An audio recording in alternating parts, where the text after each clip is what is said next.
સમાચારની શરૂઆત કરીએ। મહત્વના સમાચાર મળી રહ્યા છે। કેડિલા ગ્રુપની મુશ્કેલીમાં વધારો થઈ શકે છે।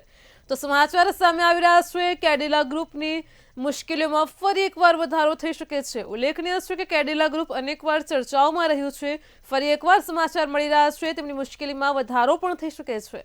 જે વિગતો પ્રકાશમાં આવી રહી છે આ મહત્વના સમાચારને લઈને, તો કેડિલા ગ્રુપની મુશ્કેલીમાં વધારો થઈ શકે છે। 35 થી વધુ છોકરીઓના માનવ તસ્કરી કેસમાં કાર્યવાહીનો મામલો પ્રકાશમાં આવી રહ્યો છે। વડોદરા પોલીસે રાજ્ય સરકારને આ મામલે ભલામણ કરી છે। કેડિલા સામે એનઆઈએને તપાસ સોંપવા માટે ભલામણ કરાઈ છે।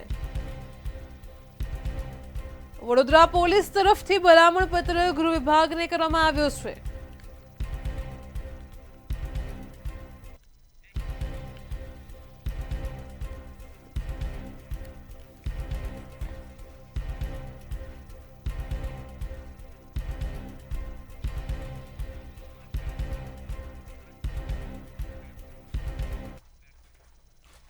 મહત્વના સમાચાર મળી રહ્યા છે। ઉલ્લેખનીય છે કે જે પશુપાલકો છે તેમના દ્વારા દૂધ મંડળીઓને લઈને ભારે વિરોધ પ્રદર્શન થઈ રહ્યા છે, કારણ કે ભાવફેરનો જે સમગ્ર મામલો પ્રકાશમાં આવી રહ્યો છે, તો દૂધ સંઘોમાં ચાલતા ભાવફેરના વિવાદ પર ચેરમેનનું નિવેદન સામે આવ્યું છે। ઉલ્લેખનીય છે કે જીસીએમએફના નવનિયુક્ત ચેરમેન અશોક ચૌધરીએ નિવેદન આપતા જણાવ્યું છે કે ભાવફેરના વિવાદ પર સંઘ સાથે બેઠક કરીશું। ભાવફેરમાં નફા નાણાકીય સ્થિતિ ધ્યાને લેવાય છે।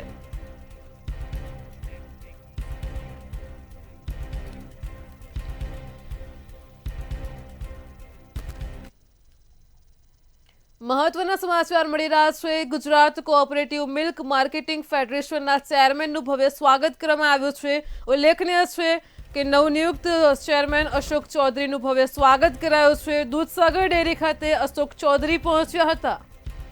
ભવ્ય સ્વાગત કરવામાં આવ્યું છે। ડેરીના ગેટ આગળથી જ ભવ્ય સ્વાગત કરાયું છે। તમામ પશુપાલકોમાં પણ ખુશીનો માહોલ જોવા મળ્યો છે। ઢોલ નગારા આતશબાજી સાથે ઉપસ્થિત તમામ લોકોએ અશોક ચૌધરીનું ભવ્ય સ્વાગત કર્યું છે। શુભેચ્છા પાઠવવા માટે ડિરેક્ટરો અને પશુપાલકો પહોંચ્યા હતા।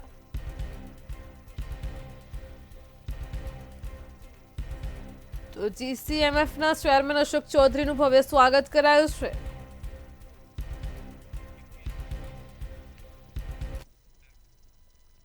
ગુજરાત કોઓપરેટિવ મિલ્ક માર્કેટિંગ ફેડરેશનના 18 વર્ષ પૂર્ણ થવાથી નવા ચેરમેન અને વાઇસ ચેરમેનની ચૂંટણી યોજાઈ હતી અને આ ચૂંટણીમાં 18 દૂધ સંઘના ચેરમેને આણંદ અમૂલ ફેડરેશન ખાતે આવી પોતાનો મત આપ્યો હતો। અમૂલ ફેડરેશન ખાતે ગુજરાત વિધાનસભાના અધ્યક્ષ શંકરભાઈ ચૌધરી પણ ખાસ ઉપસ્થિત રહ્યા હતા। આ સાથે અમૂલ ડેરીના ચેરમેન, આણંદ કલેક્ટર, પૂર્વ જીસીએમએફના ચેરમેન, પૂર્વ વાઇસ ચેરમેન પણ ઉપસ્થિત રહ્યા હતા। તેમજ અશોકભાઈ ચૌધરીની દૂધસાગર ડેરીના ચેરમેન તરીકે બિનહરીફ વરણી કરવામાં આવી હતી, જ્યારે વાઇસ ચેરમેન માટે કોઈ ફોર્મ ન ભરાતા રાજકોટ ડેરીના ગોરધન ધામેલિયાની બિનહરીફ વરણી કરાઈ છે। આજે અમૂલ ફેડરેશનના ચેરમેન તરીકે મારી પસંદગી કરવામાં આવી છે। એના માટે દેશના યશસ્વી પ્રધાનમંત્રી નરેન્દ્રભાઈ મોદી સાહેબ, દેશના ગૃહ અને સહકાર મંત્રી આદરણીય અમિતભાઈ શાહ સાહેબ, ગુજરાતના આદરણીય મુખ્યમંત્રી ભૂપેન્દ્રભાઈ પટેલ સાહેબ, ગુજરાતના આદરણીય પ્રદેશ અધ્યક્ષ સી આર પાટીલ સાહેબ, આપણા ગુજરાતના સહકાર મંત્રી આદરણીય જગદીશભાઈ વિશ્વકર્મા સાહેબ અને અમારા નિયામક મંડળના સૌ સાથીઓનો હું હૃદયપૂર્વક આભાર માનું છું। પશુપાલકોના પ્રશ્નો તો લગભગ કાંઈ છે નહીં, પણ વધારેમાં વધારે ભાવ પશુપાલકોને કેમ મળે, પશુપાલકોને વધારેમાં વધારે પૈસા મળે એવી ગતિમાં અમે કામ કરી રહ્યા। ત્યારે ગત બોડીમાં પણ અમે ગુજરાતના રાજકોટમાં ફેટ ડેરી નામની એક 900 કરોડની એક ડેરી ઊભી કરી છે। ફેટ 2 કહેવાય એને, એનું સતત કામ ચાલુ છે અને કામ પૂરું થવામાં છે અને થયા પછી ત્યાં બધું પેકિંગ ત્યાં થશે અને દૂધનો પાવડર પણ ત્યાં બનશે। જીસીએમએફની જે ચેરમેન બદલાયા, મહેસાણા ડેરી સંઘના ચેરમેન તરીકે અશોકભાઈ ચૌધરીના માથે કળશ ઢોરવામાં આવ્યો છે, જ્યારે રાજકોટના ગોરધનભાઈ ધાંગલિયાના માથે વાઇસ ચેરમેનનો કળશ ઢોરવામાં આવ્યો છે। હમણાં થોડીક જ વારમાં તમામ જે ચિત્ર છે તે સ્પષ્ટ થઈ જવાનું છે। તમામ જે હોદ્દેદારો અને ગુજરાત વિધાનસભાના જે અધ્યક્ષ છે તે પણ અહીં આગળ પહોંચ્યા છે. તેઓ પણ થોડીક વારમાં આવી અને અહીં પ્રેસ કોન્ફરન્સ કરવાના છે. કૌશલ બ્રહ્મભટ્ટ, મંતવ્ય ન્યૂઝ, આણંદ. મુખ્યમંત્રી ભૂપેન્દ્ર પટેલે રાજ્યના ધારાશાસ્ત્રી અને વકીલોના વેલફેર ફંડ માટે 5 કરોડ રૂપિયાની સહાયનો ચેક અર્પણ કર્યો છે. તેમને સુખાકારી જળવાઈ રહે તથા તેમને ગંભીર માંદગીના કપરા સમય કે મૃત્યુના કિસ્સામાં તેમના પરિવારને સમયસર આર્થિક સહયોગ મળી રહે તેવી માનવીય સંવેદના મુખ્યમંત્રી ભૂપેન્દ્ર પટેલના નેતૃત્વની રાજ્ય સરકારે દર્શાવી છે.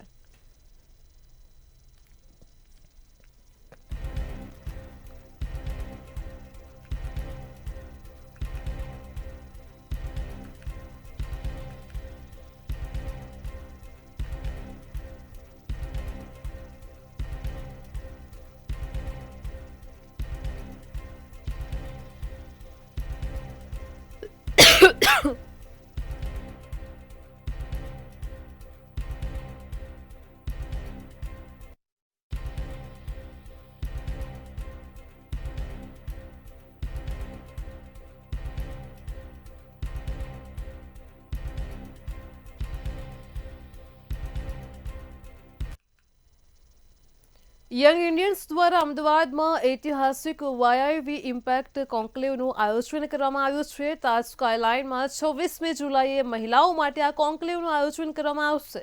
જે woman shaping tomorrow today theme હેઠળ કોન્ક્લેવ 2025નું આયોજન કરાયું છે. તો સીઆઈઆઈએ વાયઆઈ યુવાનોમાં નેતૃત્વ, સહયોગ અને રાષ્ટ્ર નિર્માણના પ્રોત્સાહનમાં સહયોગ આપતી સંસ્થા રહી છે.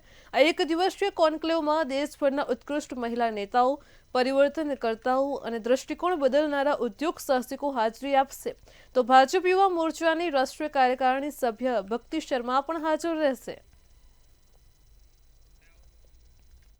સો 26મી જુલાઈએ જે કોન્ક્લેવ થઈ રહ્યો છે એ વાયઆઈ અમદાવાદની વુમેન એન્ગેજમેન્ટ ટીમ કરી રહી છે. અને આ કોન્ક્લેવનો ખાસ ઉદ્દેશ્ય એ છે કે અમદાવાદ શહેરમાં જે આપણે એક પ્લેટફોર્મ ઉપર આપણે ડિફરન્ટ સ્પીકર્સને ઇન્વાઇટ કરી રહ્યા છે. એ સ્પીકર્સ ડિફરન્ટ અલગ જોનરથી છે, બધા જ અલગ. સો ડિફેન્સથી લઈને entrepreneurship. Purpose of the event કહેવા માટે એકચ્યુઅલી યંગ ઇન્ડિયન્સ ઇટસેલ્ફ એક યુથ પ્લેટફોર્મ છે, સીઆઈઆઈનું જે કોન્ફેડરેશન ઓફ ઇન્ડિયન ઇન્ડસ્ટ્રી છે. એટલે બીંગ અ યુથ પ્લેટફોર્મ અમારે યંગ ઇન્ડિયન્સ છે, ગર્લ્સ હોય, બોયઝ હોય, કોઈ પણ હોય, એ લોકો માટે એક પ્લેટફોર્મ ઊભું કર્યું છે જ્યાંથી એ લોકો મેઇનલી ઇન્સ્પિરેશન લઈ શકે. અમદાવાદના નરોડા વિસ્તારમાંથી એક દિલ દહેલાવી દેતી ઘટના પ્રકાશમાં આવી છે કે યુવકે જાહેરમાં નજર સામે જ પોતાની જિંદગીનો અંત લાવ્યો છે. તો નરોડા વિસ્તારમાં શેલ્બી હોસ્પિટલ સામે આવેલ બિલ્ડિંગ પરથી યુવકે બીજા માળેથી કૂદીને પોતાનું જીવન ટૂંકાવ્યું છે. પોલીસે અકસ્માતે મોતની નોંધ કરી અને તપાસ શરૂ કરી છે. વધુ તપાસ હાથ ધરી અને મોત પાછળનું કારણ હજુ અકબંધ છે. પોલીસ તપાસ હજુ પણ આ દિશામાં ચાલુ છે.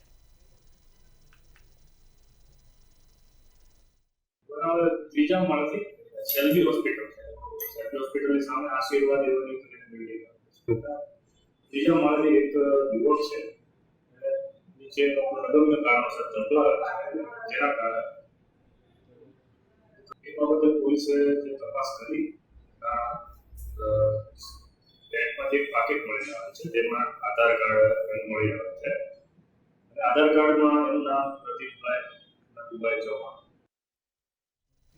કચ્છના ગાંધીધામમાં લૂંટના ઈરાદે જીવલેણ હુમલાનો મામલો પ્રકાશમાં આવ્યો છે. આ હુમલાના 3 આરોપીઓ ગણતરીના કલાકોમાં ઝડપાઈ ચૂક્યા છે. ગાંધીધામ એ ડિવિઝન પોલીસ સ્ટેશન વિસ્તારમાં ગઈકાલે જ દિન દહાડે લૂંટના ઈરાદે છરીથી જીવલેણ હુમલો કરનાર 3 શખ્સોને પૂર્વ કચ્છ પોલીસે કલાકોમાં ઝડપી લીધા છે.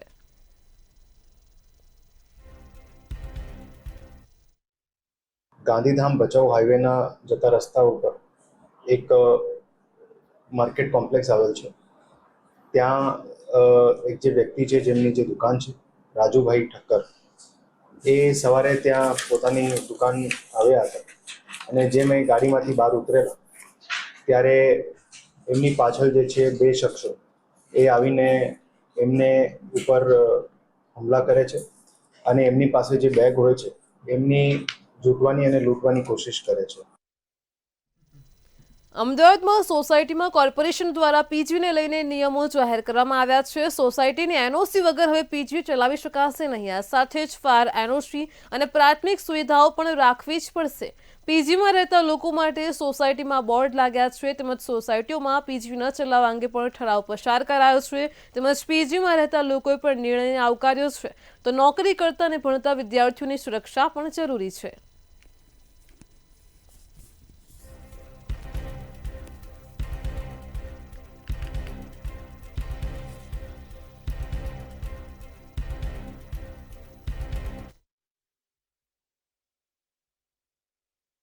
અમદાવાદ મ્યુનિસિપલ કોર્પોરેશન દ્વારા પીજીને લઈને એક પરિપત્ર જાહેર કરવામાં આવે, જેની અંદર પીજી સંચાલકો છે તેના માટે નવા નિયમો છે તે રાખવામાં આવે છે. આ સાથે જ ઘણી બધી સોસાયટીઓ છે તેની બહાર પણ જે બોર્ડ લગાવવામાં આવે છે કે આ સોસાયટીની અંદર નક્કી કરેલા ઠરાવ મુજબ કોઈ પણ વ્યક્તિએ પોતાનો ફ્લેટ છે તે પીજીમાં આપવો નહીં. આ માટેનો ઠરાવ ઘણી બધી સોસાયટીઓને બહાર પણ લગાવવામાં આવે છે. અને કોર્પોરેશન હવે નવા નિયમ લાવી રહ્યા છે, ત્યારે પીજીની અંદર રહેતા જે વિદ્યાર્થીઓ અથવા સ્ટુડન્ટ નોકરી કરતા લોકો છે તે શું કરી રહ્યા? અચ્છા, પીજીમાં તમે રહો છો, હવે કોર્પોરેશન નવો નિયમ લાવવા જઈ રહી છે, તમારું શું કહેવાનું છે? મારું કહેવાનું તો એ જ છે કે નિયમ સારા છે, પણ જે લોકો સ્ટુડન્ટ્સ લોકો છે જે બહારથી ભણવા માટે આવતા હોય એમના માટે પીજીને એ અફોર્ડેબલ હોય છે, કેમ કે કોઈ જગ્યા ઉપર હોસ્ટેલ્સ ને એવું મળતું નથી, તો પીજીને કોર્પોરેશન ચાલતું રહે એવું મારું કહેવું છે.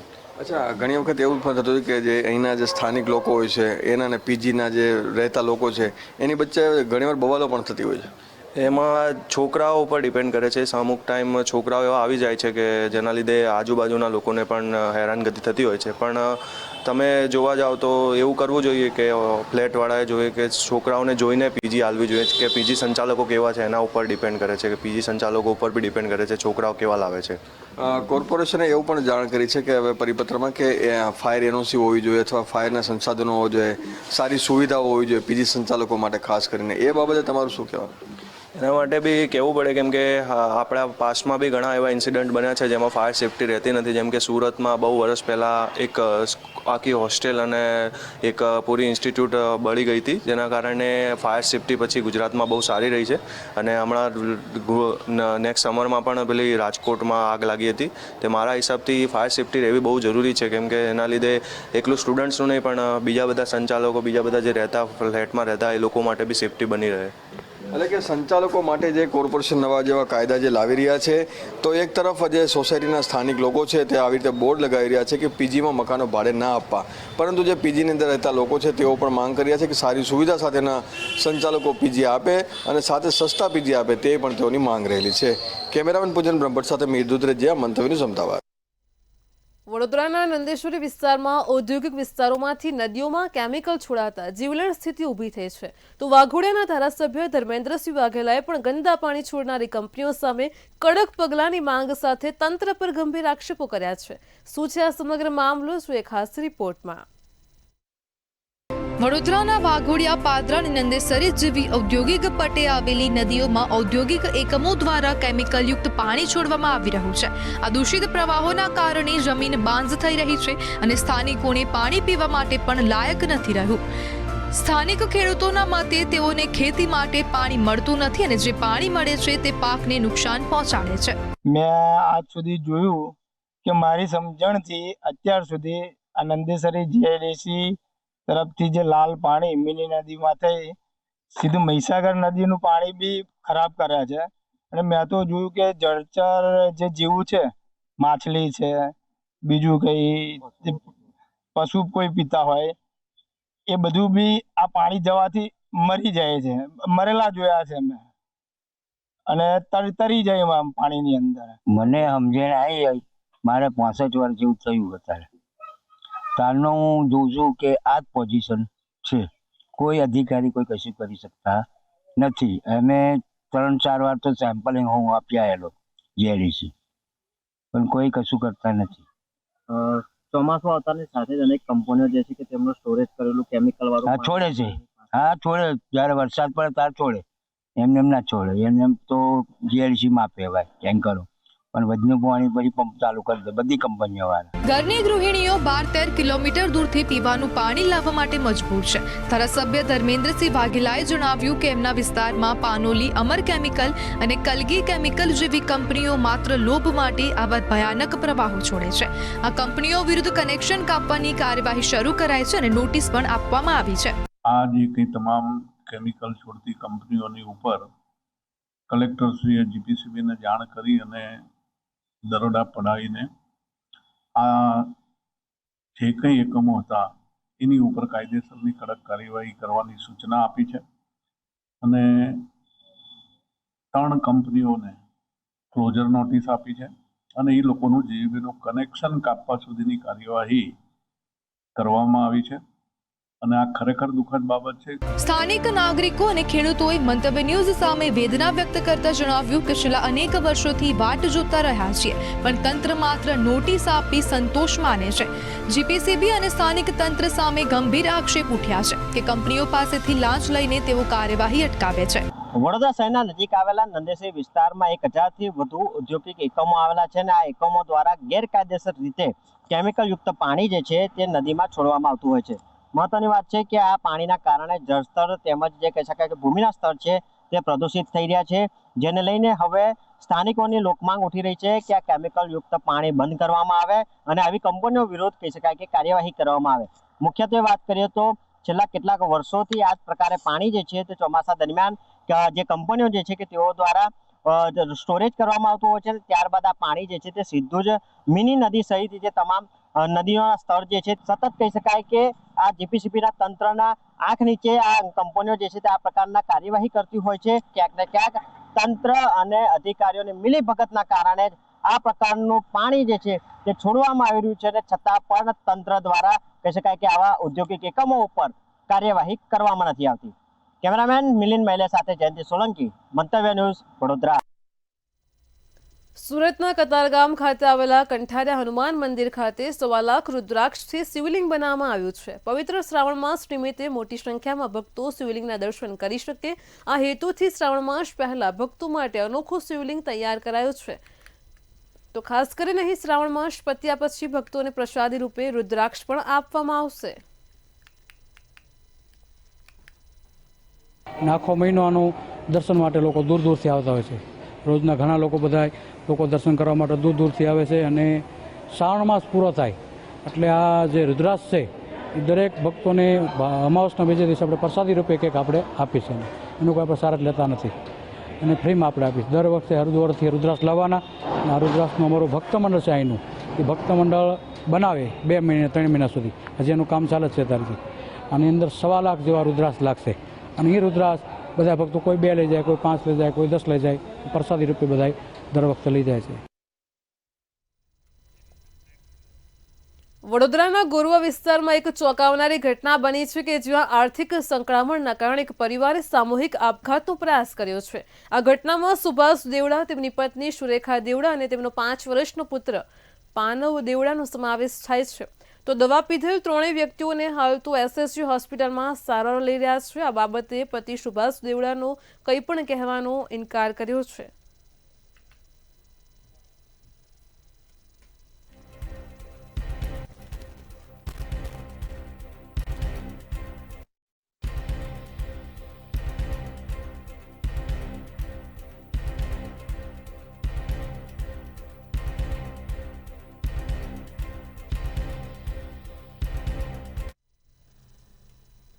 અમદાવાદમાં રાજીવ ગાંધી ભવન ખાતે ગુજરાત પ્રદેશ કોંગ્રેસ સમિતિના નવનિયુક્ત પ્રમુખ અમિત ચાવડાનો પદગ્રહણ સમારોહ યોજાઈ રહ્યો છે. આ કાર્યક્રમમાં કોંગ્રેસના દિગ્ગજ નેતાઓ સાથે મોટી સંખ્યામાં કાર્યકર્તાઓ પણ હાજર રહ્યા છે.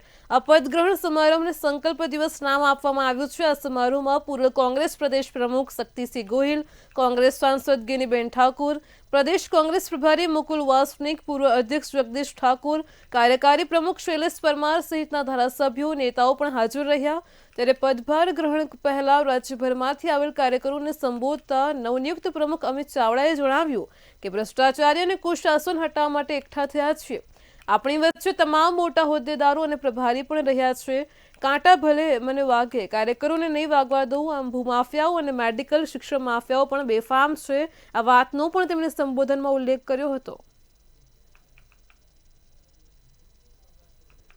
પ્રજાના પ્રશ્નો માટે કામ કરવા માટે મજબૂર બનાવીશું. પ્રજાને સાથે લઈ અને સરકારની સામેના મુદ્દાઓને લઈને રસ્તા પર ઉતરીને લડત લડીશું. અને જે ગુજરાતની જનતાની આશા અને અપેક્ષા છે કે 2027માં પરિવર્તન લાવવું છે, એ ગુજરાતની જનતાની આશા અને અપેક્ષા પર ખરા ઉતરવા માટે એક એક ગુજરાતીના દરવાજે જઈશું, એક એક ગુજરાતી સાથે સંવાદ પ્રસ્થાપિત કરીશું, એક એક ગુજરાતીના પ્રશ્નો માટે લડીશું અને ફરીથી ગુજરાતની અસ્મિતા ઉજાગર થાય. આખા વિશ્વમાં જે ગુજરાતીનું નામ છે, અસ્મિતા છે, એને બરકરાર રાખીને એમાં પ્રગતિ થાય, ગુજરાતનો વિકાસ થાય, ગુજરાતની પ્રગતિ થાય, એ આજે અમે સંકલ્પ લઈને અમારા સૌનો સંકલ્પ છે. પ્રદેશ પ્રમુખ અમિત ચાવડા જેઓએ નગરદેવી માતાજીના દર્શન કર્યા બાદ અલગ અલગ જગ્યાઓ પર જે પુષ્પાંજલિ છે તે કરે છે. શહેરના વિવિધ વિસ્તારોની અંદર તેઓ પુષ્પાંજલિ કરે ને ત્યારબાદ જે પદગ્રહણ સમારોહ છે ત્યાં પહોંચ્યા હતા. મોટી સંખ્યામાં જે કોંગ્રેસી કાર્યકર્તાઓ છે તે આ પદગ્રહણ સમારોહની અંદર જોડાયા અને સાથે જ અમિત ચાવડા જે છે તેનું એક સન્માન જે છે, સન્માનની સાથે સાથે કોંગ્રેસના નારા છે તે લગાવ્યા હતા.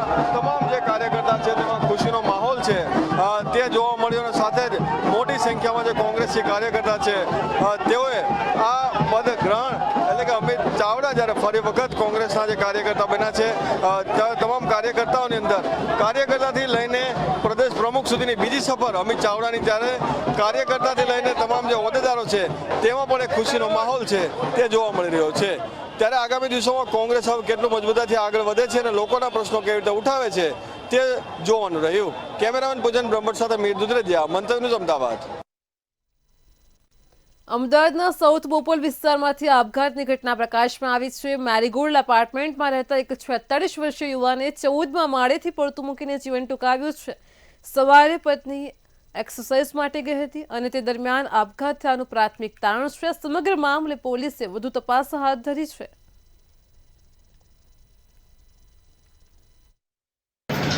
આજે 22 જુલાઈ સવારના રોજ એક બોપલ પોલીસ સાથે એક મેસેજ મળેલો કે સાઉથ બોપલના મેરીગોલ્ડ સર્કલ પાસે જે મેરીગોલ્ડ બિલ્ડિંગ છે ત્યાં D1403માં રહેતા અમિત સુરેન્દ્રસિંહે કોઈ અગમ્ય કારણોસર ત્યાંથી 14મા માળેથી જમ્પ કરી અને સુસાઇડ કરેલું હતું.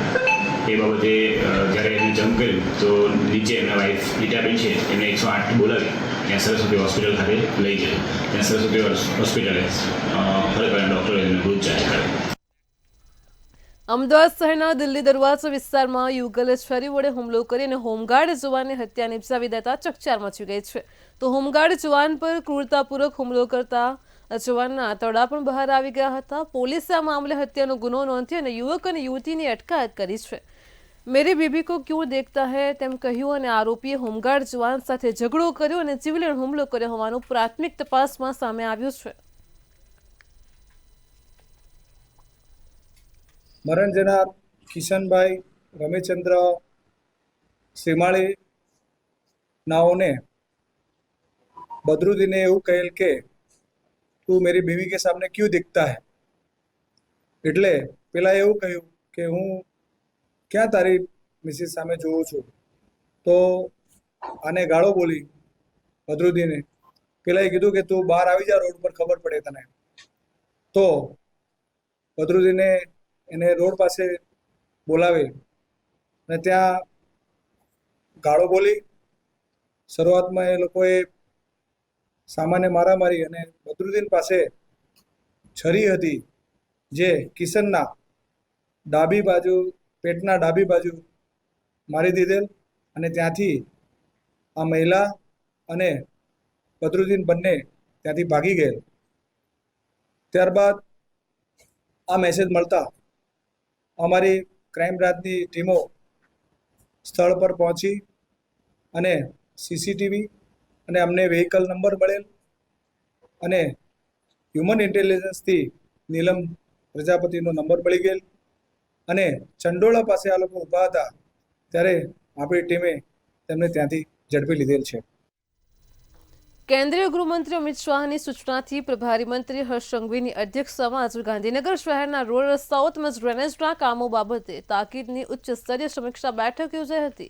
ગાંધીનગર સાંસદ અમિતભાઈ શાહે આ કામો અંગેની ગંભીર નોંધ લઈ વિવિધ વિભાગના ઉચ્ચ અધિકારીઓને પરિણામલક્ષી કાર્યવાહી કરવા માટે તાકીદ કરી છે.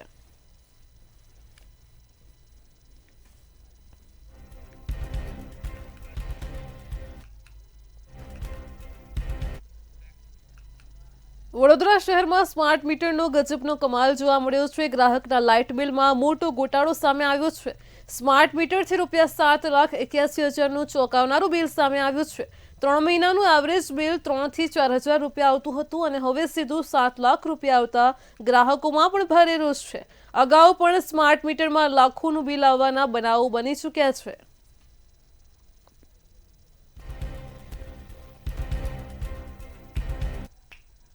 અને પહેલાં અમારું એવરેજ બિલ આવતું 1,500 થી 2,500 રૂપિયા અને આજે અમને 3 થી 4 મહિના પછી આ બિલ મળ્યું છે.